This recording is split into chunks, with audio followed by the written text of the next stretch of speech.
Ang tahimik at mahimbing na tulog ng magkakapitbahay sa Barangay Aplaya sa Santa Rosa, Laguna.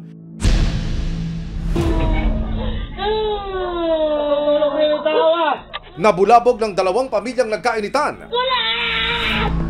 Sa closed-circuit television o CCTV ng isang tindahan sa lugar, unang maririnig ang takol ng mga aso. Ang mga sumunod na tagpo nasapol din sa kamera.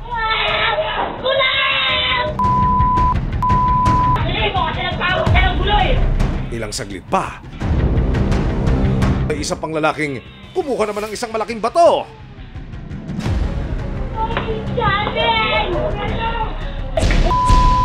Isa-isa nang nahagip sa video ang dalawang lalaki na may dalang kutsilyo. Nang makorner ang isang lalaki, dito nila inambahan ng saksak ang nakaubad na lalaki. Ang saksakan at karambola ng mga lalaki umabot pa raw hanggang sa kabilang eskinita.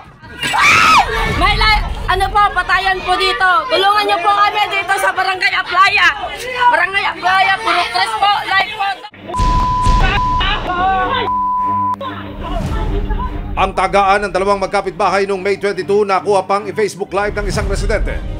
May ano po, patayan po dito. Tulungan niyo po kami dito sa Barangay Aplaya. Barangay Aplaya, puro tres po, live po to. Sa video, makikita kung paano binubukat palabas ang mga bata na walang tigil sa pag-iyak. Tulungan niyo po ako dito. Maya-maya pa, dumaan ang isang lalaki na duguan na ang mukha. Nung gabi noon, nagkakagulo sila doon sa dulo. Paglabas ko dito sa labas na yan, dumating yung kapatid niya na tinaga na. Yung daliri, naputol yung sa kaliwa. Nanghingi ng tulong sa amin. Tulungan niyo po kami. Ito na po, mga sugatan na po. Parang style massacre po, yung ganun.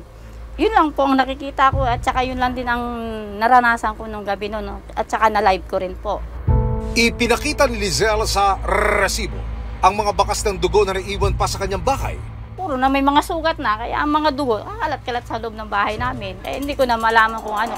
Ang mga sangkot sa insidente, ang pamilya Acuña at pamilya Magcosta. Maraming salamat sa panonood, mga kapuso.